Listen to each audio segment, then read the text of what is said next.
నమస్తే,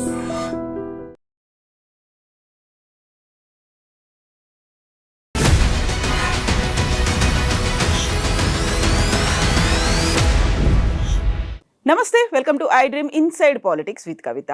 తెలంగాణ రాష్ట్ర ప్రభుత్వం అత్యంత ప్రతిష్టాత్మకంగా చేపట్టినటువంటి కుల గణన తర్వాత బీసీల లెక్క తేలింది. ఆ తర్వాతే బీసీలకు సంబంధించి నినాదాలు బలంగా వినిపిస్తున్నాయి. బీసీలకు సంబంధించి రాజకీయ పార్టీ రాబోతుంది అనేటువంటి ఊహాగానాల తర్వాత సడన్గా టీపీసీసీ చీఫ్ తెలంగాణలో భవిష్యత్తులో రాబోయే ముఖ్యమంత్రి బీసీఏ అవుతాడు అనేటువంటి ఒక మాట చెప్పిన తర్వాత అనివార్యమైనటువంటి పరిస్థితి అన్ని పార్టీలకి కలిగిందా?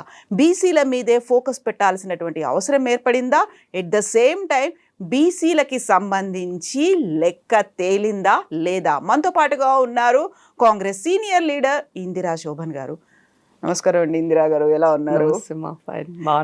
సడన్గా బీసీలకు సంబంధించి కుల గణన తర్వాత లెక్కల్లో చాలా తేడాలు వచ్చాయి. ఆల్మోస్ట్ 20 నుంచి 25 లక్షల మంది మాయమైపోయారు. ఎక్కడ వెళ్ళిపోయారు తెలీదు అనుకున్నప్పుడు బీసీలకు సంబంధించి సరికొత్త పార్టీ వస్తుందని, ఆ తర్వాత వివాదాలు, ఆరోపణలు ఇవన్నీ చూసిన తర్వాత ఇప్పుడు బీసీ ముఖ్యమంత్రి కాబోతున్నారు. భవిష్యత్తులో ఖచ్చితంగా కాంగ్రెస్ పార్టీయే చేస్తుంది.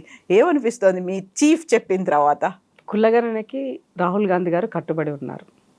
నేపథ్యంలోనే ఆయన తీసుకున్న సంకల్పం తెలంగాణ రాష్ట్రంలో రేవంత్ అన్న మొదలుపెట్టారు. రేవంత్ అన్న చాలా క్లియర్ ఒక మాట చెప్పారు, నాకు ఈ ముఖ్యమంత్రి పదవి ఉన్నా ఓడినా నాకు పెద్ద అది కాదు, ఇచ్చిన మాట కోసం నా నాయకుడు రాహుల్ గాంధీ చెప్పినటువంటి లైన్లో నేను నడుస్తాను, ఆయన ఇచ్చింది నేను చేస్తాను కూడా అని కూడా చెప్పడం జరిగింది. ఆ నేపథ్యంలోనే కులగణన చేపట్టినాము. ఆ కులగణనకు సంబంధించి ఈ మధ్యకాలంలో చాలామంది రకరకాలుగా అటు సంఘాలు అయి ఉండొచ్చు, విత్ ఇన్ మా పార్టీలో ఉన్నటువంటి ఒక ఎమ్మెల్సీ అయి ఉండొచ్చు, అలాగే ప్రతిపక్షంలో బీజేపీ బీఆర్ఎస్ అయినా మాట్లాడుతున్న విషయాలు కనుక ఒక క్లారిటీ ఇవ్వాల్సినటువంటి అవసరం ఉన్నది. మీ ఐ డ్రీమ్ ద్వారా ఇది ఎంత ఎక్కువగా సమాజానికి చేరితే బీసీ సమాజానికి అంత ఎక్కువగా ఉపయోగపడుతుందని నేను అనుకుంటున్నాను. ఎందుకంటే 2014 కేసీఆర్ గారు కులగణన చేశారు, సమగ్ర కుటుంబ సర్వే చేశారు. సమగ్ర కుటుంబ సర్వే ఆగస్టు 19వ తారీఖు నాడు చేసిన తర్వాత ఆయన చేసిన లెక్కల ప్రకారంగా బీసీలు 51% అని, అదే ఓసీలు 21% అని చెప్పేసి ఆయన ఓవరాల్గా ఈ మధ్య కాలంలో, అంటే ఎప్పుడు అధికారికంగా లెక్కలు చెప్పలే, ప్రజాసొమ్ముతో సర్వే చేసి ప్రజలకు లెక్క చెప్పలే ఆయన. కానీ ఆయన అవసరాల కోసం, ఆయన రాజకీయ అవసరాల కోసం ఆ లెక్కలు వాడుకున్నారు. ఇవాళ ఎప్పుడైతే కాంగ్రెస్ కులగణన చేసిందో ఆ కులగణన లెక్కలని టార్గెట్ చేస్తూ ఇవాళ ఇది తప్పు మీరు చేసిందని చెప్పే నేపథ్యంలో సోదరి కవిత గారైనా, ఇప్పుడు మాట్లాడుతున్న వాళ్ళు సోకాల్డ్ పీపుల్కి అందరైనా కూడా వాళ్ళు నిజం తెలుసుకోవాల్సిన అవసరం ఉన్నది. ఇవాళ సంపినోడే సంతాపం తెలిపినట్టుగా వీళ్ళందరి ముచ్చట ఉందని చెప్పాల్సిన అవసరం ఉంది. ఎందుకు అనంటే 2014 సర్వే చేసినప్పుడు ఉన్నటువంటి కులాలు, కొన్ని బీసీ కులాలు దాదాపు 26 కులాలని ఆ సర్వే తర్వాత 2015 మేబీ రైట్ ఆర్ రాంగ్ కొంచెం అటు ఇటుగా అయి ఉండొచ్చు. సో 26 కులాలు బీసీ కులాలను, అంటే దాదాపుగా 25-26 లక్షల పాపులేషన్ ఉన్నటువంటి కులాల సంఖ్య లెక్కలో లేకుండా పోయింది. ఏం చేశారు? ఎందుకు? సర్వే చేసినప్పుడు ఈ లెక్కలు ఉన్నాయి, ఈ కులాలు సర్వేలో ఉన్నాయి 26 కులాలు. సర్వే అయిపోయిన తర్వాత ఈ కులాలను బీసీ నుంచి తీసేశారు.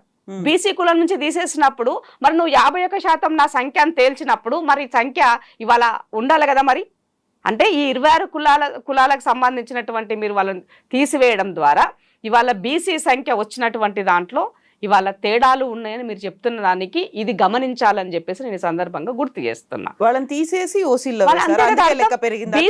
బీసీల నుంచి తీసేశారంటే ఆటోమేటిక్ గా వాళ్ళు ఏమై ఉంటారు, ఓసీకి వెళ్ళిపోతారు కదా, జనరల్ కేటగిరీకి వెళ్ళిపోతారు. సో దాంట్లో శెట్టి బలిజ కమ్యూనిటీ అంటే జనరల్ గా తెలంగాణలో దాని గౌడ కమ్యూనిటీలో ఉపకులంగా ఉంటుంది. అది దానికి ఆ ఒక్క కమ్యూనిటీలోనే 7 లక్షల మంది ఉంటారు. నేను ఎందుకు ఇవన్నీ మాట్లాడుతున్నానంటే వీళ్ళ కోసము నేను ఆ రోజు నేను కేసీఆర్ ప్రభుత్వం పైన నేను పోరాటం చేసిన, మీరు ఎందుకు తొలగించారు వీటిని అందులో యాడ్ చేయండి అని చెప్పేసి నేను ఆ రోజు అడిగినటువంటి దానిని. సో ఈ 26 కులాలకి సంబంధించినటువంటి దాదాపు 26 లక్షల వరకు ఉన్న ఈ జనాభా లెక్కలని కులగణ కేసీఆర్ చేసిన సమగ్ర కుటుంబ సర్వే తర్వాత ఇవి లెక్కల్లో లేకుండా పోయినాయి. సో ఇవాళ వాళ్ళు ఏ కమ్యూనిటీలో ఎక్కడెళ్లారో, ఏం జరిగిందో, ఏమైందో అన్నది ఎవరికి తెలియనటువంటి విషయం. సో ఇవాళ మేము కులగణన చేసినప్పుడు ఆ కుటుంబ సర్వేలో చేసినటువంటి లెక్క ప్రకారంగా, మీరు చేసినటువంటి లెక్కల ప్రకారంగా మీరు ఇంకా పెరగాలి, మా అంచనా ఇంకా 20 లక్షల పైన రావాలి, మరి ఏమైందని మీరు వాళ్ళు అడుగుతున్నటువంటి వాళ్ళందరికీ సమాధానము ఇది అని నేను చెప్పదలుచుకున్నా. నిజాలు వాస్తవాలు తెలుసుకోండి. ఇవాళ బీసీలను తొలగించింది బీఆర్ఎస్ పార్టీ. ఇవాళ వాళ్ళని జిహెచ్ఎంసీ ఎలక్షన్ సందర్భంలో వాళ్ళందరూ సంఘాలు కనుక అంటే వీళ్ళంతా కూడా దాదాపుగా ఈ గ్రేటర్ హైదరాబాద్ పరిధిలో ఉంటారు ఎక్కువగా. సో అలాంటి వాళ్ళని వాళ్ళు వెళ్ళి కేటీఆర్ గారు మీటింగ్ పెట్టి అడిగినప్పుడు కేటీఆర్ గారు ఏమన్నారంటే ఇది జిహెచ్ఎంసీ ఎలక్షన్ ఉంది, నోటిఫికేషన్ ఉన్న సందర్భము, ఇప్పుడు మేము కలిపి చేయడానికి లేదు, నేను నాన్నగారితో మాట్లాడతాను, తప్పకుండా జిహెచ్ఎంసీ ఎలక్షన్స్ అయిపోయినాక చేరుస్తానని చెప్పినాడు. బట్ కేసీఆర్ గారు ఎప్పుడు కూడా దాన్ని ఇప్పటి వరకే వాళ్ళని చేర్చలే. అట్లాగే వాళ్ళు ఎక్కడున్నారో చెల్లాచెదరుగా ఉన్నటువంటి పరిస్థితి. కాబట్టి బీసీల లెక్క తగ్గిందని చెప్పడానికి, వాళ్ళ అంచనాలకు చేరలేదని చెప్పడానికి ఇది నిదర్శనం అని తెలియజేస్తున్నా. దీనికి భారతీయ జనతా పార్టీ ఆజ్యం పోస్తూ ఇవాళ సంఘాలను కానీ మాట్లాడుతున్నటువంటి ఎమ్మెల్సీ కానీ వీళ్ళందరూ కూడా బీజేపీ ట్రాప్లో ఉన్నారని చెప్పాల్సిన అవసరం ఉంది. ఇవాళ నిజంగా దమ్ముంటే బీజేపీ వాళ్ళకి ఒక దేశంలో మీరు కులగణన చేసి ఈ రాష్ట్రంలో చేసే కులగణన తప్పని తేల్చండి. మీకు ఆ దమ్ముందా? తేల్చమని అడుగుతున్నాం మేము. భారతీయ జనతా పార్టీ ఇవాళ కాంగ్రెస్ చేసినటువంటి లెక్కలు తప్పని చెప్తుంది కదా. మరి దేశంలో కులగణన మీరు మొదలు పెడితే ఈ రాష్ట్రం కూడా కులగణన కిందికి లెక్కకు వస్తుంది. మీ లెక్కలు మీ దగ్గర ఉంటాయి, మేము చేసిన లెక్కలు ఉంటాయి, ఇద్దరు లెక్కలు బట్టి సమాజం ముందు పెడదాం. ఎవరి లెక్క తప్పు ఎవరి లెక్క కరెక్ట్ తేలిపోతుంది కదా. నీ చిత్తశుద్ధి చాటుకో. ఇవాళ రేవంత్ రెడ్డి గారు మాట్లాడినటువంటి విషయము ఏం చెప్పినారు? ఈ కులగణన్ని మీరు చేయలేక సావదచ్చిన మాటలు మాట్లాడుతూ రాహుల్ గాంధీ గారి పైన పదే పదే మీరు ఆరోపణలు చేస్తారని చెప్పారు. సో ఆ నేపథ్యంలోనే ఆ కంటెక్స్ట్ లోనే రేవంత్ రెడ్డి గారు ఒక మాట చెప్పారు. మోదీ గురించి ఒక మాట అన్నారు, అప్పటిదాకా లేదు బీసీలో తన కులం, సడన్ గా ఈ విషయాన్ని రేవంత్ అన్న కన్నా ముందు మా రాహుల్ గాంధీ గారు మాట్లాడినారు. ఏం చెప్పినారు? నరేంద్ర మోదీ నిజమైన బీసీ అయ్యుండినట్లయితే కులగణన చేసేవాడు, ఓబీసీలకి న్యాయం చేసేవాడని చెప్పాడు. ఈయన స్వతహాగా పుట్టుకతో వచ్చినటువంటి బీసీ కాదు, కన్వర్టెడ్ అంటే ఈయన లీగలీగా టెక్నికల్గా ఓసీగా చేరినటువంటి కమ్యూనిటీ అని చెప్పారు. కుల వృత్తులను బట్టి కదా మన యొక్క కులాలు ఏర్పడ్డాయి, కుల వృత్తులను బట్టి మన సంఘాలు ఏర్పడ్డాయి. ఇవాళ బీసీ సంఘంలో మరి వాళ్ళ మోదీ గారు కుల వృత్తి ఏంటో నాకు తెలియదు. మేబీ సరే మీరు చేర్చుకున్నారు, అయిపోయింది. సో ఇవాళ మరి నిజంగా నీ వర్గాలతో ఇప్పుడు ఏ జాతి అయినా ఆ జాతి కోసం పనిచేయాలనుకుంటుంది. ఆ జాతి బిడ్డగా నీకు పవర్ వచ్చినప్పుడు నీ సంతకంతో అలా తలరాతలు మార్చే అవకాశం నీకు వచ్చినప్పుడు నువ్వు చేయాలి, చేస్తావు కూడా నిజమైన వాడివైతే. మరి నువ్వు చేయలేదు కాబట్టి ఆ లైన్లో రేవంత్ రెడ్డి గారు ఆ మాట చెప్పారు. నువ్వు నిజమైన బీసీవి అయినట్లయితే చేసుండేవాడివి, మరి నిజమైన బీసీవి కాదు, కన్వర్టెడ్ బీసీగా లీగల్గా నువ్వు ఓబీసీ అయినావు తప్ప అవసరమైనప్పుడు రాజకీయాల కోసం దాన్ని వాడుతున్నావు అన్న లైన్లోనే చెప్పారు తప్ప ఎక్కడా కూడా రేవంత్ రెడ్డి గారు ముఖ్యమంత్రిగా ఆయన కించపరచలేదు, ఆయన అవమానపరచలేదు.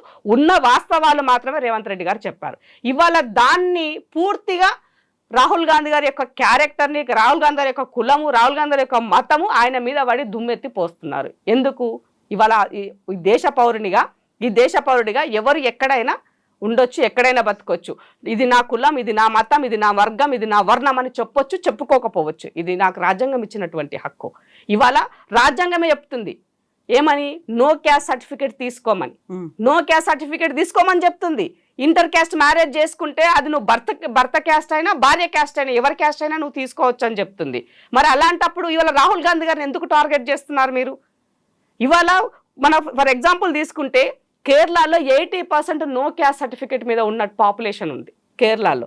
మరి నో క్యాస్ట్ సర్టిఫికేట్ ఇవాళ ఒక మతతత్వంతో రాజకీయం చేసేటువంటి భారతీయ జనతా పార్టీ రాహుల్ గాంధీ గారి మతం కులం గురించి టార్గెట్ చేస్తుందంటే వాళ్ళ రాజకీయాలు ఏ స్థాయికి దిగజారిపోయాయో మీరు అర్థం చేసుకోవాల్సిన అవసరం ఉంది. Who is Rahul Gandhi? తెలియదా మీకు రాహుల్ గాంధీ ఎవరనేది? ఇవాళ ఈ దేశానికి ప్రాణాలు అర్పించినటువంటి నెహ్రూ మునిమనుమడు, ఇవాళ ఒక ఉగ్రవాదుల చేత హతమైనటువంటి రాజీవ్ గాంధీ, ఇవాళ ఇందిరాగాంధీ, రాజీవ్ గాంధీ కొడుకు ఇందిరాగాంధీ మనవడు. ఇది తెలియదా? ఇవాళ వీళ్ళ యొక్క చరిత్ర లేకుండా నెహ్రూ కుటుంబం కానీ, గాంధీ కుటుంబం కానీ, ఇందిరాగాంధీ కుటుంబం కానీ ఇవాళ వీళ్ళ పేరు లేకుండా ఈ దేశ చరిత్ర ఉన్నదా? లేదు కదా. ఈ దేశ చరిత్రలో ఉన్న వాళ్ళ పేర్లు చెప్పాలంటే మీకు ఎందుకు అంత ఇబ్బందికరమైనటువంటి పరిస్థితి ఏర్పడుతున్నది? చరిత్రను ఎందుకు వక్రీకరిస్తున్నారు? కాకపోతే స్టార్ట్ చేసిందే కాంగ్రెస్ పార్టీ కాబట్టి దానికి కొనసాగింపుగా ఏం చెప్పినాము మేము అడిగింది ఏంటి? సో ఆయన ఒరిజినల్ బీసీ అయితే ఓబీసీ జనగణన చేసేదని మాట్లాడినారు. అది తప్పెట్లా అవుతుంది అని అడుగుతున్నాం మేము. దాన్ని మేము లేనిది చెప్పలేదు కదా. మీలాగా ఫిరోజ్ ఖాన్ గాంధీ ఎట్లయింది అని మేము మాట్లాడతలేం కదా. మీరు ఫిరోజ్ ఖాన్ గాంధీ ఎట్లయిందో మీకు తెలియదా? చరిత్ర తెలియకుండా ఇవాళ రాజకీయాలు చేస్తున్నారా ఈ దేశంలోనే అడుగుతున్నా మిమ్మల్ని నేను. ఫిరోజ్ ఖాన్ని ఆ రోజు నెహ్రూ ఇందిరాగాంధీ పెళ్లికి ఒప్పుకోకపోతే ఫిరోజ్ ఖాన్ని మహాత్మా గాంధీ దత్తత తీసుకున్నాడు. దానివల్ల ఆయన గాంధీ అయినాడు. ఆ తర్వాత ఇందిరాగాంధీ పెళ్లి చేసుకుంది. చరిత్రలో కుట్టి ఇక్కడ దాకా వచ్చినారని అడుగుతున్నా మీకు. సో ఈ దేశ చరిత్రలో చరిత్ర లేనివాడు, చరిత్ర లేనటువంటి భారతీయ జనతా పార్టీ, వాళ్ళ ఈ చరిత్ర పేజీల్లో వాళ్ళకంటూ ఒక పేజీ లేనటువంటి భారతీయ జనతా పార్టీ చరిత్ర ఉన్న గాంధీ కుటుంబం యొక్క పేజీ చింపాలని అనుకుంటుందని చెప్పాల్సిన అవసరం ఏర్పడుతుంది ఇవాళ. సో ఇంతేనా ఈ మాటలన్నిటికీ చెక్ పెట్టడానికైనా తెలంగాణలో భవిష్యత్తులో బీసీ సీఎం అవుతాడని ముందుగానే కాంగ్రెస్ పార్టీ అనౌన్స్ చేసింది. 100% ఇప్పుడు అవకాశాలు వచ్చినప్పుడు 100% నెక్స్ట్ ఆల్టర్నేటివ్ బీసీ అన్నది ఈ సమాజానికి తెలుసు. ఈ రాష్ట్రమే కాదండి, దేశ రాజకీయాలే ఓబీసీల పైన డిపెండ్ అయినాయి. ఇది మనం గమనించాల్సినటువంటి విషయం. ఈ మాట ముందే ఎందుకు అనౌన్స్ చేయలేదు? ఇప్పుడే బీసీలకు సంబంధించి మనం ఒప్పుకున్నా ఒప్పుకోకపోయినా అగ్రవర్ణాల చేతిలో పార్టీలు ఉన్నాయి.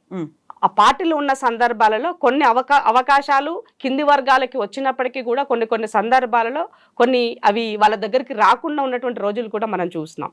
సో అల్టిమేట్గా రాజకీయాలలో గెలుపు అన్నదే పరమవధిగా చూస్తారు. బట్ కాంగ్రెస్ పార్టీ లైన్లో ఒక సెక్యులర్ పార్టీగా ఉన్నప్పుడు ఇవాళ 70 సంవత్సరాల తర్వాత రాహుల్ గాంధీ గారు ఇవాళ ఆయన నాయకత్వంలో 100% ఓబీసీలకి న్యాయం జరగాలి అని ఈ జనరేషన్లో ఆయన ఆలోచించారు. ఆయన ఆలోచించినటువంటి దానికి ఇవాళ రేవంత్ రెడ్డి గారు దానికి ఒక అడుగు ముందుకేసి పనిచేస్తున్నారు. సో ఇట్లాంటప్పుడు దేశ రాజకీయాల్లో నా లెక్కదేలినప్పుడు నా వాటా నాకు వస్తుంది. సో ఇవాళ ఓబీసీలకి సంబంధించినటువంటి బీసీల యొక్క శాతము 60%కి దగ్గరలో ఉన్నప్పుడు ఆటోమేటిక్గా మేమెంతో మా వాటా అంత అన్నదానికి మనం మూవ్ ఆన్ అవుతున్నాం. సో దాంట్లోని భాగంగానే ఇవాళ రేపు రాహుల్ గాంధీ గారి లెక్కదేలిన తర్వాత 100% ఈ రాష్ట్రానికి బీసీ ముఖ్యమంత్రి కావాల్సినటువంటి అవసరం ఉన్నది, అలా జనాభా ఎక్కువ ఉన్నదని ఇచ్చినప్పుడు తప్పకుండా ఇక్కడ పార్టీ లైన్లో ఎవరున్నా కూడా దాన్ని ఆమోదిస్తారు. సో ఇవాళ రేవంత్ అన్న అదే కదా చెప్పింది. రేవంత్ అన్న చెప్పింది నా నాయకుడు ఏం చెప్తే నేను అది ఫాలో అవుతానని చెప్పినారు. ఇవాళ ఆఫ్ ద రికార్డ్ కూడా అదే మాట చెప్తారు. సో రేపు కూడా అదే చెప్తారు. కాకపోతే అందుకనే నిన్న పిసిసి మహేష్ అన్న కూడా అదే మాట చెప్తున్నారు. ఇవాళ భారతీయ జనతా పార్టీలో బీసీ ముఖ్యమంత్రి అయ్యే పరిస్థితి ఉందా లేదా నేను గ్యారంటీగా చెప్పలేను. ఎందుకంటే అది బనియా పార్టీ. వాళ్ళు ఏం చెప్తే ఆర్ఎస్ఎస్ సిద్ధాంతాలతో ఎవరైతే ఉంటారో వాళ్ళకు మాత్రమే చివరిగా పదవి అందుతుంది. ఇవాళ కాంగ్రెస్ పార్టీలో మేము ఒక ఎస్సీని పార్టీ ప్రెసిడెంట్ చేసిన ఘనత ఉన్నది, ఒక బీసీని ప్రెసిడెంట్ చేసుకున్నటువంటి ఘనత మాకున్నది. ఇవాళ రాబోయే రోజులు అవసరమైతే బీసీ సీఎంను కూడా ఇచ్చేటువంటి పార్టీ కాంగ్రెస్ పార్టీ అవుతుంది. అదే కేసీఆర్ ఇవ్వగలుగుతాడా? పార్టీ ప్రెసిడెంట్ ఇవ్వగలుగుతాడా? పోనీ వర్కింగ్ ప్రెసిడెంట్ అని ఇవ్వగలుగుతాడా? ముఖ్యమంత్రిని చేయగలుగుతాడా?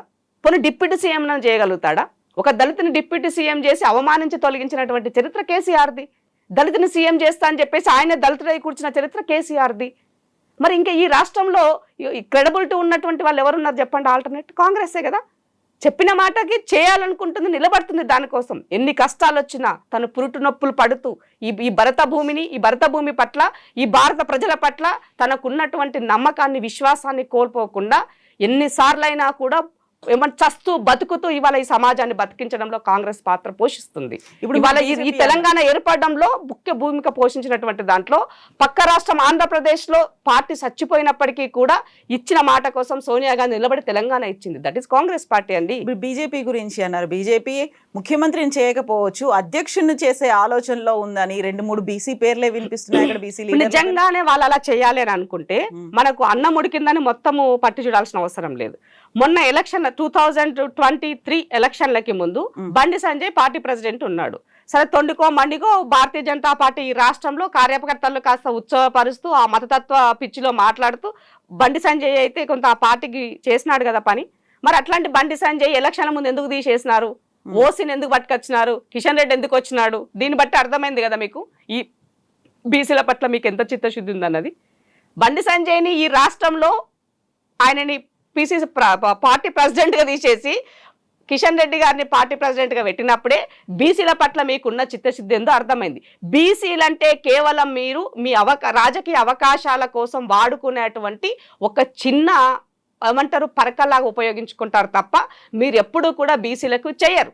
ఇవాళ ఇప్పుడు వాళ్ళ నేషనల్ ప్రెసిడెంట్ బీసీని చేయమనండి. భారతీయ జనతా పార్టీకి ఇంత చిత్తశుద్ధి ఉంటే నడ్డా గారిని తీసేసి బీసీని ఒక ఓబీసీని ఇవ్వమని చెప్పండి.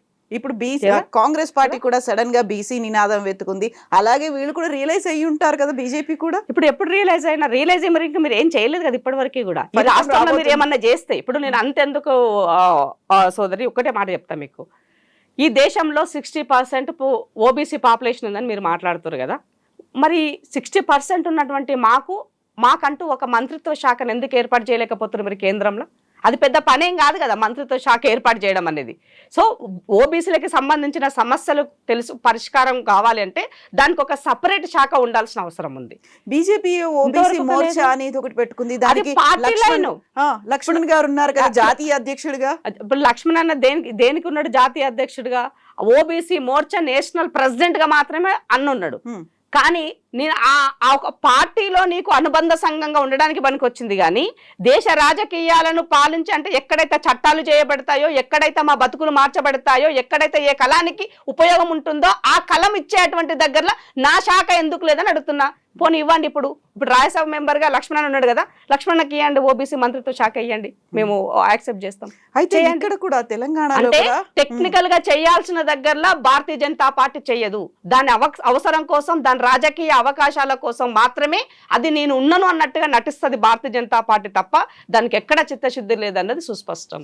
తెలంగాణలో కూడా సడన్ గా ఇప్పుడు భవిష్యత్తులో బీసీఏ ముఖ్యమంత్రి అవుతాడు అని అనౌన్స్మెంట్ రావడం వెనకాల కూడా బీసీ కుల సంఘాల ఆగ్రహం ఉంది. వాళ్ళని కొంచెం సాటిస్ఫై చేయాలి, లేకపోతే తీన్మార్ మల్లన్న చాలా బోల్డ్ అండ్ స్ట్రాంగ్ క్వశ్చన్స్ అడుగుతున్నారు విత్ బోల్డ్ స్టేట్మెంట్స్. వీటన్నిటిని కొంచెం పాసిఫై చేయాలి అంటే ఒక ప్రకటన కాదంటారా? ఇప్పుడు తీన్మార్ మల్లన్న భారతీయ జనతా పార్టీ వదిలినటువంటి బాణం. కాంగ్రెస్ ఎమ్మెల్సీ అయినప్పటికీ నేను చెప్తున్నా, నేనే ఓపెన్ గా చెప్తాను మీకు స్టేట్మెంట్. ఆ దమ్ముందా చెప్పమంటే తీన్మార్ మల్లన్న కాదని. ఆయన ఒక బీసీగా ఉండే నీకు నిజంగానే న్యాయం చేయాలనుకుంటే, ఒక బీసీగా నీకు రేవంత్ రెడ్డి గారు నీకు ఒక అవకాశం ఇచ్చారు ఎమ్మెల్సీగా.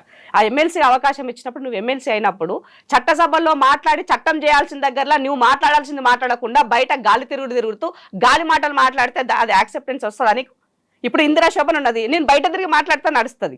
నువ్వు చట్టసభల్లో ఉండేటివి కదా, చట్టం చేసే దగ్గర నువ్వు ఉన్నావు కదా, మరి నువ్వెందుకు మాట్లాడతలేవు అక్కడ అని అడుగుతున్నావు. నువ్వు చట్టం చేసే దగ్గర, చట్టం వ్యవస్థలో ఉన్నటువంటి దగ్గరలో, ఆ సిస్టంలో ఉండి పని తీసుకోవాల్సిన దగ్గరలో ఉండకుండా బయట ఉండి మాట్లాడితే కేవలం అది పొలిటికల్ స్టేట్మెంట్ గానీ చూడాల్సిన అవసరం ఉంది. అవి ఎవరికో లబ్ధి పొందడం కోసం నువ్వు మాట్లాడుతుందని చెప్పాల్సిన అవసరం ఉంది. ఇవాళ కాంగ్రెస్ పార్టీ లెక్కలు తప్పు చేసింది, ప్రభుత్వం తప్పు చేసిందని మాట్లాడిన దానికి ఇప్పుడు నీకు నేను సవాల్ విసురుతున్నా తీన్మార్ మల్లన్నకి. ఇవాళ 26 కులాలను తీసివేయడం ద్వారా మన లెక్క తగ్గింది, దాని గురించి ఎందుకు మాట్లాడతలేవు తెలియదా మల్లన్నకి? అదే క్యూ న్యూస్ లో కూర్చొని నువ్వు 100 సార్లు నువ్వు మాట్లాడినావు కదా, మరి తెలియదా ఈ విషయం? నీకు ఈ విషయ పరిజ్ఞానం నీకు తెలియకుండానే మాట్లాడినావా? దీని వెనక ఏదో కుట్ర జరుగుతుందని అర్థమవుతుంది క్లియర్ గా. బీసీల గురించి మాట్లాడాలనుకుంటే నిజంగా న్యాయం జరిగేటట్టు మాట్లాడండి, కానీ బీసీలను వాడుకుంటూ రాజకీయాలు చేస్తుంటే ఊరుకున్న ప్రసక్తి లేదని తెలియజేస్తున్నాం. ఎవరు వాడుకుంటున్నారు ఇప్పుడు అంతే కదా. ఇప్పుడు ఆయన ఏంది బీసీల నాయకుడిగా మెర్జ్ అవ్వాలనుకుంటున్నాడు. భారతీయ జనతా పార్టీ మెప్పు పొందాలి. బీజేపీ ఇప్పుడు కాంగ్రెస్ పార్టీలో ఉన్నటువంటి ఓబీసీలని డివైడ్ అండ్ రూల్ పాలసీలో తీసుకురావాలన్న దాంట్లో పావులు కలుపుతున్నట్టుగా కనబడుతున్నది ఇవాళ. దాంట్లో కూడా పర్టికులర్ కొద్ది మంది వ్యక్తుల ద్వారా చేస్తున్నటువంటిది అన్నది ఉన్నది. త్వరలోనే అన్ని బయటకు వస్తాయి. ఏది మనం దాన్ని ఇప్పుడు వేగ్గా మాట్లాడటం అవసరం లేదు. మల్లన్నకి ఎక్కడుందండి క్రెడిబిలిటీ ఉందా అండి? ఇప్పుడు మాట్లాడిన మాట రేపే ఉండదు, రేపు మాట్లాడింది ఎల్లుండి ఉండదు, ఆయన ఎప్పుడు ఎవరుకుంటాడో తెలియదు. ఆయన అందరి దగ్గర సహాయం పొందుతాడు, కానీ తివారు వచ్చినప్పటికీ సహాయం చేసినటువంటి వాడికే వెన్నుపోటు పొడిచేటువంటి సిద్ధాంతము మల్లన్నది. అలా మాట్లాడతాం. బీజేపీ సంధించిన బాణం అని మీరు అంటున్నప్పుడు Congress party just show cause notice ఇచ్చింది, అది కూడా 10 రోజులు దాటింది, ఇప్పటికీ చర్య లేదు. షోకాజ్ నోటీస్కి రిప్లై ఏమైనా వచ్చిందా, లేకపోతే చర్యలు తీసుకోవాలా వద్దా అనే ఆలోచనలు, ఈ లోపే బీసీ ముఖ్యమంత్రి అవుతాడనేటువంటి ఒక ప్రకటన, అదంతే అక్కడికి సమస్యపోయిందా, చల్లారిపోయిందా? తప్పకుండా యాక్షన్ ఉంటుంది. పార్టీకి ఒక సిస్టమ్ ఉంటుంది, టెక్నికల్ గా జరగాల్సిన దగ్గరలో మూవ్ ఆన్ అవుతాయి. ఇప్పుడు ఆయనకు షోకాజ్ నోటీస్ ఇచ్చారు, నాకు తెలిసి మొన్నటి వరకేమో ఇచ్చినట్టుంది డేటు. ఆ లోపు ఆయన రిప్లై చేయాలి. ఆయన రిప్లై చేసిన తర్వాత మళ్ళీ కమిటీ కూర్చుంటుంది. సో క్రమశిక్షణ కమిటీ చైర్మన్, మా పార్టీకి సంబంధించిన జనరల్ సెక్రటరీ ఇన్ఛార్జి గారు, పీసీసీ గారు కూర్చొని మాట్లాడి దెన్ అది నెక్స్ట్ ఏం చేయాలి, ఆయన ఇచ్చిన దానికి సాటిస్ఫై అయ్యారా కాలేదా ఏముందని ఒక సిస్టమ్ పనిచేస్తుంది. కాబట్టి ఆ నేపథ్యంలోనే హోల్డ్లో ఉంటుంది. ఇప్పుడు జనరల్ సెక్రటరీ గారు కొత్త వస్తున్నారు కాబట్టి వచ్చిన తర్వాత తప్పకుండా కూర్చొని ఆయన పట్ల ఏం యాక్షన్ తీసుకోవాలో పార్టీ తీసుకుంటుంది. ఆల్రెడీ మన రేవంత్ అన్న కూడా మాట్లాడినారు. సో రేవంత్ అన్న మాట్లాడాడు, ఒక ముఖ్యమంత్రి స్థాయిలో ఆయన గురించి మాట్లాడినారంటే ఇవాళ ఆ సిస్టంలో ఉండి నువ్వు పనిచేసినావు. కులగన్న జరిగిన దగ్గర నువ్వు ఉన్నావు, అక్కడ జరిగినటువంటి దాంట్లో ముఖ్యమంత్రి చాలా నీట్గా క్లియర్గా క్లారిటీగా ఒక మాట చెప్తున్నారు. కులగన్న అనేదానికి అధికారులు వాళ్ళ ఇంటికి పోయినారు, అధికారులు వాళ్ళ ఇంటికి పోయినారు, వాళ్ళతోన వివరాలు సేకరించారు, అయిపోయిన తర్వాత వాళ్ళతో సంతకం చేయించుకున్నారు. సంతకం చేపించుకున్నటువంటి ఎవరైతే వెళ్ళే అధికారి ఉన్నాడో ఆ అధికారి డేటా ఎంట్రీ సందర్భంలో కూడా తను పక్కనే ఉండి డేటాను కూడా ఎంట్రీ చేయించారు. ఎందుకంటే రాసినప్పుడు కొన్ని పదాలు అక్షరాలు రాసిన వాడికి అర్థమవుతాయి, ఒకవేళ అటు ఇటు ఏమన్నా ఉన్న ఇబ్బంది అవుతుంది డేటా ఎంట్రీల ఉద్దేశంతో ఆ అధికారిని అక్కడే కూర్చోబెట్టి చేయించినామని ముఖ్యమంత్రి గారు చెప్పారు. మీకెవరికైనా అనుమానం ఉన్నా, సంఘాలకే కానీ ప్రతిపక్షాలకే కానీ ఎవరికైనా అనుమానం ఉన్నా కూడా పలానా మండలంలో పలానా కులము ఎక్కువ ఉండాల్సింది, మా దగ్గర కుల సంఘాల డేటా ఇంత ఉంది, ఈ డేటా ఎందుకు తగ్గిందని మీ దగ్గర ఏమైనా ఉంటే మా దగ్గర తీసుకురండి, మా దగ్గర మేము తీసుకున్న డేటా మేము ముందు పెడతాం, క్లారిఫై చేసుకుందామని చెప్పారు. ఇంతగా ఏమంటారు, మీకు ఏమంటారు, దర్పణం ముందు చూపిస్తున్నారండి, అద్దం లాగా మీ ముందు కనబడుతుంది, అద్దం మీ ముందులాగా కనబడుతుంది, ఇది అద్దం కాదంటే ఏం చెప్తాం. ఇప్పుడు తీన్మార్ మల్లన్న చాలా తీవ్రమైనటువంటి పదజాలంతో రియాక్ట్ అయ్యారు, రెస్పాండ్ అయ్యారు, ఒక షోకాస్ నోటీస్ ఇచ్చారు. అదే టైంలో ఆయన భవిష్యత్తు సీఎం అవుతాడు అనేటువంటి ఊహాగానాలు కూడా వినిపించాయి. At the same time Congress party కూడా బీసీ ముఖ్యమంత్రి, ఈ రెండింటిని లింక్ చేయొచ్చు అంటారా? ఇప్పుడు దానికి దీనికి పార్టీ లైన్లో ఉండి క్రమశిక్షణలో ఉండి పనిచేసేటువంటి కాంగ్రెస్ పార్టీ ఎప్పుడో ఒకసారి అవకాశం ఇస్తుంది, అది అందరికీ తెలుసు. ఇవాళ మహేష్ అన్న పిసిసి ప్రెసిడెంట్ కావడానికి 40 సంవత్సరాలు పట్టింది ఆయన రాజకీయ జీవితంలో కదా. క్రమశిక్షణ లేని కదా. సో మా పార్టీకి సంబంధించినటువంటి దాంట్లో పార్టీ పదవులు రావాలన్న కాంగ్రెస్ పార్టీలో చాలా అంటే వాళ్ళ ఐడియాలజీ ఏమున్నది, పార్టీ పట్ల నిబద్ధత ఏమున్నది, తన క్రమశిక్షణ ఏమున్నది అన్నది పార్టీ చూస్తుంది. సో ఇవాళ ఆయన first MLC, Congress party first MLC ఇచ్చింది, అది అయిపోగానే బయటికి వెళ్ళిపోయినావు, నీ అవసరం తీరిపోయింది, బయటికి వెళ్ళినావు, క్యూ న్యూస్ ద్వారా తిరిగినావు, అంతా అయిపోయింది. ఆ తర్వాత ఏమేం చేయాలో అవన్నీ చేసినావు, మళ్ళీ భారతీయ జనతా పార్టీ పోయినావు, ఆడ కేసుల నేపథ్యంలో ఆడ చేరినావు, నీ కేసుల నుంచి బయటకు రాగానే కేసీఆర్ నుంచి ప్రొటెక్షన్ కోసం మళ్ళీ కాంగ్రెస్ పార్టీలో చేరినావు, కాంగ్రెస్ పార్టీలో అధికారంలో వచ్చింది, ఎమ్మెల్సీ అయినావు. ఇవాళ నువ్వు ఎక్కడ అంటే నీకు ఎక్కడన్నా దానికి ఏదన్నా ఉంటే ఎవరన్నా మన గురించి ఆలోచిస్తారు కదా. సో మన గురించి ఎందుకు ఆలోచించాలా? అప్పుడు ఆయన మల్లన్నకున్నటువంటి ఆ అన్స్టెబిలిటీ, ఆయన పవర్ కాంక్ష అన్నది ఆయనని అలా పరిగెత్తిస్తుందని చెప్పాల్సి ఉంది. స్వార్థ రాజకీయాల కేర్ ఆఫ్ అడ్రస్ మల్లన్న, ఇంతకన్నా మించి ఎక్కువ నేను చెప్పాల్సినటువంటి అవసరం లేదు. సో సోదరుడు బీసీఏ ఎదగాల, కింది నుంచి వచ్చినాడు, అది నేను కూడా చెప్తా. కానీ ఆ ఎదుగుదలకు కూడా 10 మంది మనల్ని దానిని రిసీవ్ చేసుకునే విధంగా ఉండాలి. అన్నం పెట్టినోనికే సున్నం పెట్టే పరిస్థితి వస్తే ఎట్లా? ఇవాళ పార్టీ లైన్లో ఉండాల్సినటువంటి నీవు, ఇవాళ నేను ఇంత చెప్పినాను, మీకు ఇంత డిస్క్రిప్షన్ నేను ఇచ్చిన, నేను పార్టీలోనే ఉన్నా, నేను ప్రభుత్వంలో లేను. నువ్వు ప్రభుత్వంలో భాగస్వామి, ప్రభుత్వ భాగస్వామి అయినప్పుడు నువ్వు ఇంకెంత బాధ్యత తీసుకొని పనిచేయాలి. ఇవాళ ఆ బీసీ చైర్మన్, ఇప్పుడు బీసీ మంత్రి ఎవరున్నారు? పొన్నం ప్రభాకర్ అన్న కదా, నీకు ఆ విలువ ఇస్తున్నారు కదా, నేను అన్ని మీటింగ్లు నిన్ను పిలుస్తున్నారు కదా. మరి పొన్నమన్న మన బీసీ బిడ్డలకు అన్యాయం జరిగితే చూసుకుంటూ కూర్చోడు కదా, ఆ పార్టీలో ఉట్టి పెరిగినోడు కదా, ఎన్ఎస్సీ నుంచి ఉన్నాడు కదా.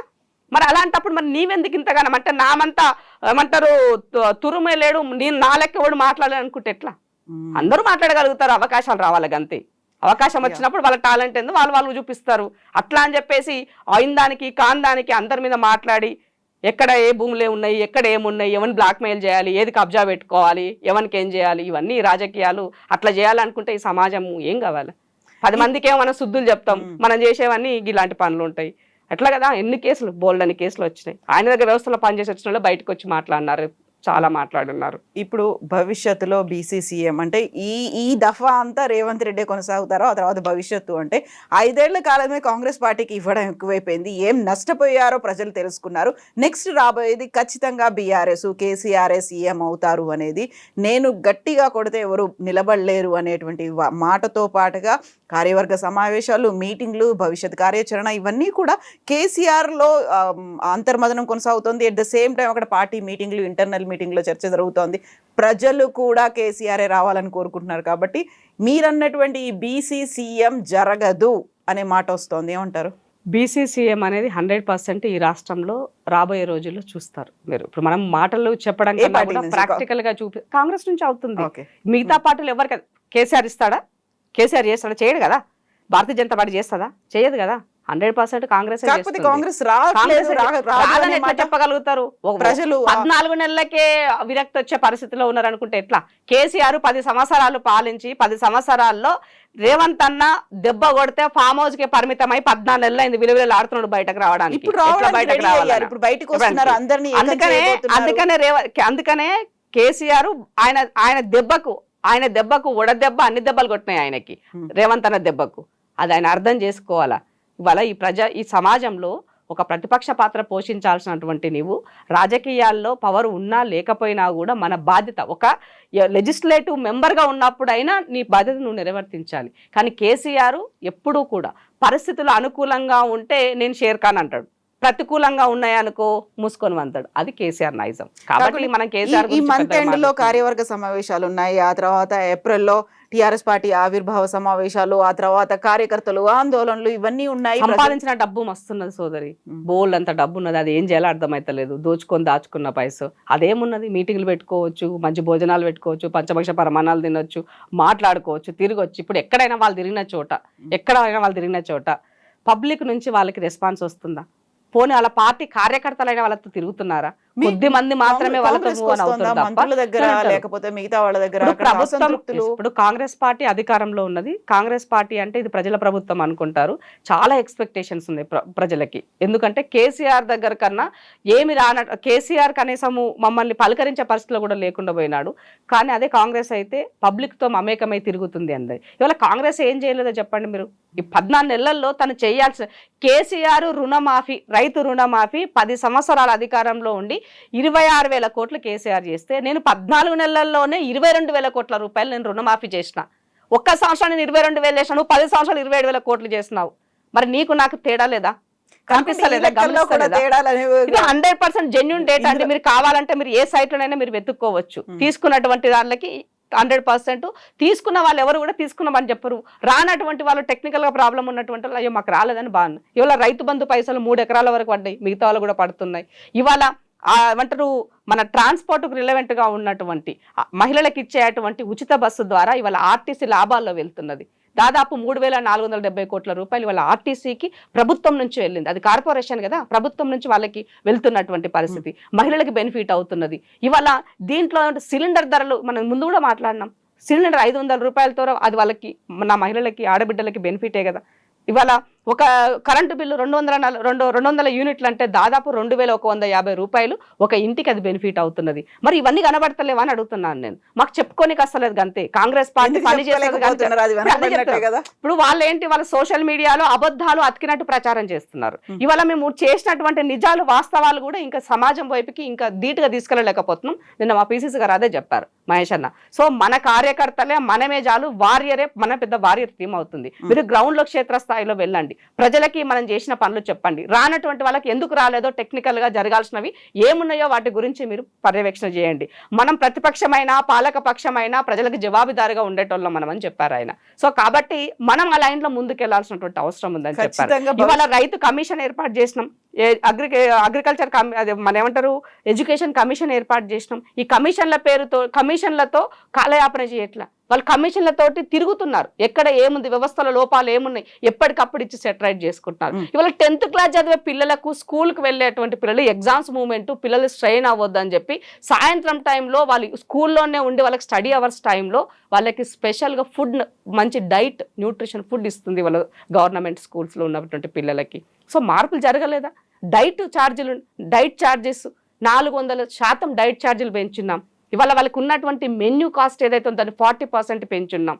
సో మార్పు కనబడుతుంది. మార్పు లేనిది ఎక్కడ చెప్పండి? మార్పు కోసమే కదా కాంగ్రెస్ తెచ్చుకుంది. సో ఇప్పుడు మార్పు ఎక్కడ కనబడాలి అని అంటే దోచుకున్న దాంట్లో కనబడాలి. ఇవాళ అది కనబడతలేదు కాంగ్రెస్ పట్ల. కాబట్టి వాళ్ళందరూ పాపం బాధపడుతున్నారు, ఎవరు బీఆర్ఎస్ లో ఉన్నటువంటి నాయకులంతా. సో భవిష్యత్తులో కాంగ్రెస్ ఏ వస్తుంది 5 ఏళ్ల తర్వాత కూడా, అప్పుడు ఖచ్చితంగా మేము బీసీసీఎం ని చూడబోతున్నాం. 100% బీసీసీఎం ను కాంగ్రెస్ పార్టీయే చేస్తుంది, కాంగ్రెస్ పార్టీతోనే సాధ్యం అవుతుంది. సోదరుడు మల్లన్న కూడా నువ్వు నిజంగా బీసీ బిడ్డవైతే బీసీలకు లాభం జరగాలంటే జరిగిన వాస్తవాలను సమాజం చెప్పాల్సిన అవసరం ఉన్నది. వక్రీకరించకుండా దాంట్లో లేనటువంటివి ఉన్నట్టుగా ఊహించుకొని మనం చేయడం ద్వారా నష్టపోతాం. మన వర్గాలే నష్టపోతాయి. మీరు వాళ్ళు మాట్లాడడం వల్ల 10 మంది దాన్ని క్యారీ చేయడం వల్ల మనం నష్టపోతాం. వచ్చేది కూడా రాకుండా అడ్డుపడడానికి ఇవాళ బీసీ నిరోధకులుగా మీరు తయారవుతారని చెప్పాల్సిన అవసరం ఉంది. ఆయన మాట్లాడుతూ ఒకటి చెప్తాడు, రాహుల్ గాంధీ మా నాయకుడు చేయమంటుండు కానీ రేవంత్ రెడ్డి చేస్తలేడు, మంచోడు రేవంత్ రెడ్డి కానీ వెనక ఇంకొక ఆయన నుండి చేపిస్తాడు. ఏంటిది? చిన్నపిల్లలమా? డ్రామాలా? ఏందమన్నా కాదు కదా. సో కాంగ్రెస్ ఇప్పుడు రేవంత్ రెడ్డి గారు ఏం చెప్తున్నారు? రాహుల్ గాంధీ గారి లైనే నా లైన్, ఆయన ఏం చెప్తే నేను అది తీసుకెళ్తా, నేను అది చేస్తానని చెప్తున్నారు. మరి అంత చెప్తూ మాట్లాడుతూ ఉన్నప్పుడు మరి మీరేం చెప్పదలుచుకున్నారు? నువ్వు చేసే తప్పులన్నీ చేస్తున్నావు, ఇక్కడ పార్టీని బ్లేమ్ చేస్తున్నావు, బద్నాం చేస్తున్నావు, ప్రభుత్వాన్ని బద్నాం చేస్తున్నావు, రాహుల్ గాంధీ నా నాయకుడు అంటున్నావు. ఇదెక్కడ లాజిక్ అని అంటున్నాను. కాబట్టి అప్పుడప్పుడు మత స్థిమితం కోల్పోయే మాటలు మాట్లాడకుండా స్థిమితంగా ఉండి ప్రజలకి జవాబుదారితనంగా ఉంటూ ప్రభుత్వంలో ఉన్నటువంటి సంక్షేమ పథకాలను మన వర్గాలకు ఎట్లా జరుగుతాయి, రేపు జరిగే రిజర్వేషన్లో ఇవాళ ఎన్నడైనా ఏ ప్రభుత్వమైనా ఆలోచించిందండి? ఒక ఎస్సీ వర్గీకరణ చేసి దానికి చట్టబద్ధ వైపుకెళ్ళింది, బీసీ వర్గీకరణ చేస్తూ బీసీలకి సంబంధించినటువంటి కులగణన చేసి దీన్ని చట్టబద్ధ కల్పించబోతుంది. నేను భారతీయ జనతా పార్టీని సవాల్ విసురుతున్నా. వాళ్ళకి దమ్ము ఉంటే తమిళనాడు తరహాలో, తమిళనాడులో జయలలిత 69%ని 2 నెలలు ఢిల్లీలో ఉండి పార్లమెంట్లో బిల్లు పెట్టించి ఆమె 9th షెడ్యూల్లో చేర్పించేసి ఇవాళ తమిళనాడు ప్రజలకి న్యాయం చేసింది. మరి మీకు ఆ దమ్మున్నదా? ఇవాళ మేము చట్టం పెట్టేసి చట్టం బీసీలకు సంబంధించినటువంటి చట్టం సమగ్రంగా చేసి మేము చట్టం రెజల్యూషన్ పాస్ చేసి మీకు పంపిస్తాం, మేము పార్లమెంట్కి పంపిస్తాం. ఈ రాష్ట్రంలో ఉన్నటువంటి బీజేపీకైనా ఇవాళ మీరు మాట్లాడుతున్నటువంటి ఒరిజినల్ బీసీ అని మీరు మాట్లాడుతున్నట్టు నరేంద్ర మోదీ గారైనా ఇవాళ మీకు బిల్లు పెట్టే దమ్ముందా? పార్లమెంట్లో మమ్మల్ని 9th షెడ్యూల్లో చేసే దమ్ము మీకుందా అని అడుగుతున్నాను. మీకు దమ్ము ఉంటే అది పెట్టి చూపండి, అప్పుడు బీసీల గురించి ఈ రాష్ట్రంలో మీరు మాట్లాడండి, నమ్ముతారు. ఇవాళ అదేది చేయకుండా మీరు పార్లమెంట్లో పెడితే మా రాహుల్ గాంధీ గారు సపోర్ట్ చేస్తారు, మిగతా బీసీ నాయకులు సపోర్ట్ చేస్తారు, మిగతా పార్టీలను కూడా ఒప్పించే బాధ్యత మా రాహుల్ గాంధీ గారు తీసుకుంటారు. మీకు దమ్మున్నదా బిల్లు పెట్టే దమ్ము? మీరు బిల్లు పెట్టండి, మీరు బిల్లు పెట్టి మీ చిత్తశుద్ధిని చాటుకోండి. నిజమైన ఓబీసీ అని నరేంద్ర మోదీ గారు ప్రూవ్ చేసుకోవాల్సిన సమయం ఆసన్నమైంది. తెలంగాణ రాష్ట్రంలో మొదలుపెట్టినటువంటి కులగణన అనేది దేశ రాజకీయాలను మార్చబోతుంది అన్నది సుస్పష్టం. అదే లైన్లో 9th షెడ్యూల్లో పెట్టి ఇవాళ రేపు వచ్చే స్థానిక ఎన్నికల్లో 42% కాదు 46 ఇస్తారు కావాలనుకుంటే. మరి నువ్వు 9th షెడ్యూల్లో పెట్టి ఇవాళ ఈబీసీకి సంబంధించిన 10% రిజర్వేషన్లు మీరు ఆల్రెడీ తీసుకున్నారు కదా. ఈబీసీల సంఖ్య ఎంత ఉందో ఈ దేశంలో అందరికీ తెలుసు. కానీ ఈసారి ఈడబ్ల్యూసీ రిజర్వేషన్లు ఎంత ఉందో అందరికీ తెలుసు. ఈడబ్ల్యూసీ రిజర్వేషన్లు లెక్క పక్క ఏం తెలుసకుండా మీరు 10% ఇచ్చేశారు. ఆల్రెడీ 50 స్లాబ్ దాటిపోయింది. ఈ 10 రావడం ద్వారా 60కి వచ్చేసాం అంటే అక్కడ స్లాబ్ ఎగిరిపోయినట్టే కదా. మరి అలాంటప్పుడు దాన్ని మీరు ఇప్పుడు ఎట్లా కొనసాగిస్తారు? అన్ని రాష్ట్రాల్లో అమలు చేపిస్తున్నారు కదా. ఈడబ్ల్యూసీ అనేది ఏంటండి? ఎకనామికల్ వీక్గా ఉన్నటువంటి వాళ్ళకి ఇవ్వాలి. ఓన్లీ అగ్రవర్ణాల్లో ఉన్నటువంటి వీక్ కాదు, ఎవరైనా ఎకనామికల్గా వీక్ ఉన్నటువంటి వాళ్ళు. కానీ పెట్టిన బిల్లు కూడా క్లాజ్ ఏం పెట్టారు? ఓన్లీ అగ్రవర్ణాలకైనా మీరు పెట్టినారు. ఆ బిల్లు ఎవరు చేస్తున్నారు? భారతీయ జనతా పార్టీ చేసింది. భారతీయ జనతా పార్టీ ఎవరు? బనియా పార్టీ, అగ్రవర్ణాల పార్టీ. మరి మీరు చేసినారా పని? ఇవాళ అట్లాంటి తప్పులని మీకోసం మీరు చేసుకుంటే కరెక్ట్ అయింది. ఆ బిడ్డలకు ఇచ్చేటువంటి రిజర్వేషన్లో మేము తప్పు పడతలే, కింది వర్గాలకు రావాల్సినటువంటి అవసరం ఉంది. కానీ ఇవాళ ఈ దేశంలో 60% ఉన్నటువంటి నా వర్గాలకి నష్టం జరుగుతున్నప్పుడు నా వర్గాల పట్ల ఒక ప్రధానమంత్రిని అని చెప్పుకునే మీకు దాన్ని చేయడం కోసం మీకున్నటువంటి అభ్యంతరం ఏంటని అడుగుతున్నాం. ఎవరు అడగాల్సిన అవసరం లేదు. అందరికన్నా ముందే మీరు ఇనిషియేట్ తీసుకొని నా వర్గ ప్రజలకి ఏం నష్టం జరుగుతుంది, ఏం కావాలన్నది మీరు తీసుకొని పెట్టాల్సింది, అది చేయాల్సిన అవసరం ఉంది. అందుకని ఇవాళ చాలా క్లారిటీగా రేవంత్ అన్న ఒకటే మాట్లాడుతున్నాను. నేను చట్టం చేసి పంపిస్తా, ఆ చట్టాన్ని మీరు 9th షెడ్యూల్లో పెట్టే దమ్ము మీకున్నదా? పెట్టండి. పెట్టకపోతే ఎట్లా పెట్టరో చూస్తాం. అప్పుడు ఈ దేశ ప్రజల ముందు మీరు ఎట్లా దోషుల్లో తేలిపోతుంది. చూద్దాం భవిష్యత్తులో తెలంగాణలో కూడా ఏమవుతుంది, దేశవ్యాప్తంగా ఏం జరుగుతుంది అనేది. Thank you so much Indira గారు. Thank you.